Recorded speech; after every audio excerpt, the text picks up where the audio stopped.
everybody, I hope you are all doing well. So, before we go on with this video, let's address this eyeliner situation.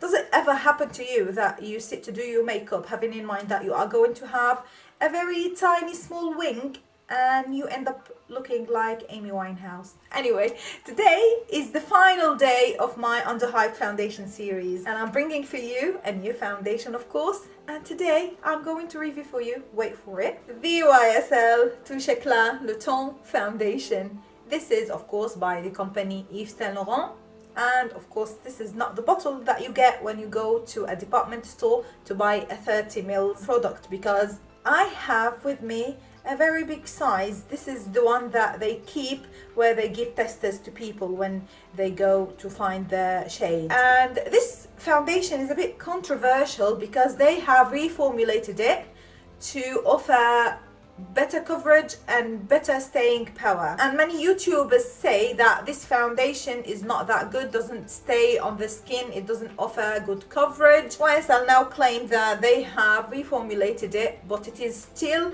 the same 8 hours of sleep beauty foundation that is going to make you look flawless and beautiful and so radiant because it is glowy. The first ingredient here is water. So this foundation is water based. However, I've been testing this foundation for some time now, so it is not my first impressions. However, I'm going to tell you about my shades. I got the shade B45. B means beige, which has neutral undertone. They have BR, which is beige rose, and they have BD, which is beige d'eau or yellow. So these shades have yellow undertones. They have 22 shades of this foundation, so you have a very good chance of finding your shade. They do not claim that this foundation is going to last on your skin for more than 8 hours. This is not a very long wearing foundation, but they say 8 hours is going to look good, which in my book is something really impressive because people usually do not wear foundation for more than 8 hours daily. This foundation also contains, I think, an SPF of 22, so great to be worn outdoors in the sun. However, we are going to test this foundation today. My skin type is combination. I have some enlarged pores on my cheeks, and I also have some dryness on my nose that I always exfoliate, as I have mentioned lots of times before. But in case you are just watching this video, this is the first video you are watching in this series, you might want to know about that.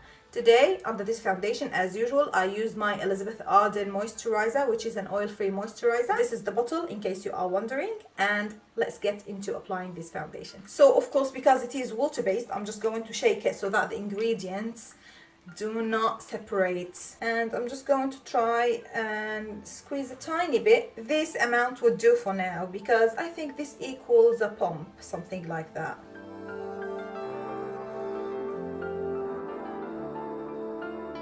Today I'm also using my Tarte brush to apply this foundation, so yeah, let's go on and blend this foundation. I was going to use a beauty blender, but because this is also water based, I'm afraid that the beauty blender is going to absorb this product. So I think this is common knowledge now that if the foundation is so thin, water-based, it is better just to use a brush or your fingers instead of using a damp beauty sponge.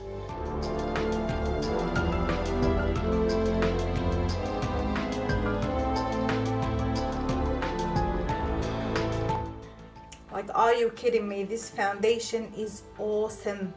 I was just trying to hold my enthusiasm while I'm introducing it, but during all the time that I've tried this foundation, I was so impressed because it has a very good coverage and it smells a bit floral, soft, not annoying. So yeah, the best thing about this foundation is that it blends so well and it blurs your imperfections and pores. This is one of the most forgiving foundations on the pores that I've ever tried in my makeup life, which is old. And the color match, of course, is perfect for my NC30 skin, and I'm not going to waste any more time. let's zoom in so that you could see for yourself how this foundation is looking on the skin. So I'm not sure if you have watched my previous video where I reviewed the MAC Water Weight foundation. Both of these foundations are water based, but this one doesn't have this gel serum-y texture and it is not as glowy and dewy as the other one. And of course I'm going to update you on the wear of these foundations in another video when I finish this series after today.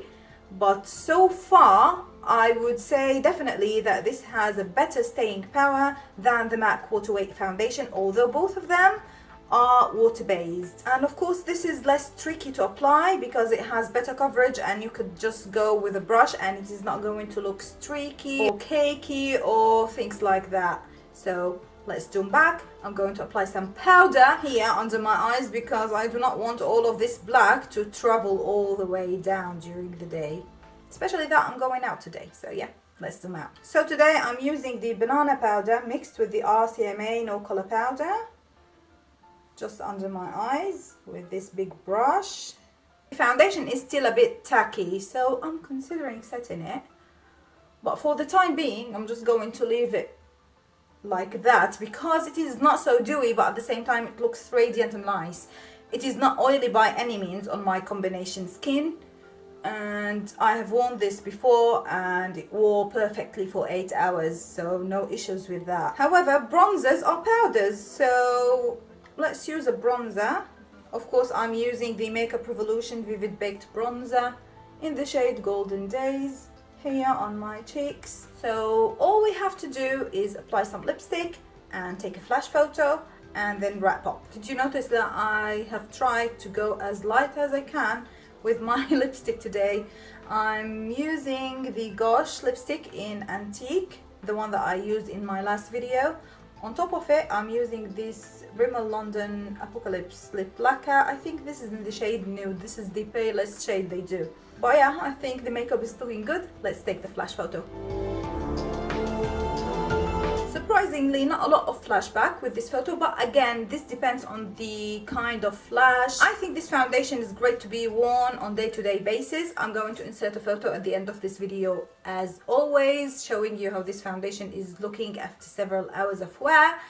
And yeah, do I think this foundation is underhyped? I think this foundation is attacked. People really say bad things about it. This is one of the smoothest foundations on texture.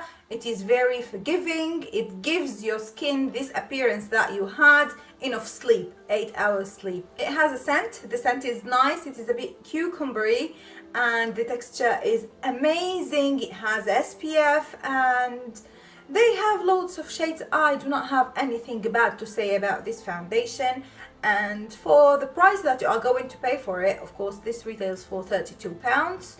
I think this is a very good one. I think this might be a very good option for you if you have dry skin, of course, normal skin, or even combination. If you have oily skin, very oily, I think this might be a bit problematic unless you set it with some kind of powder.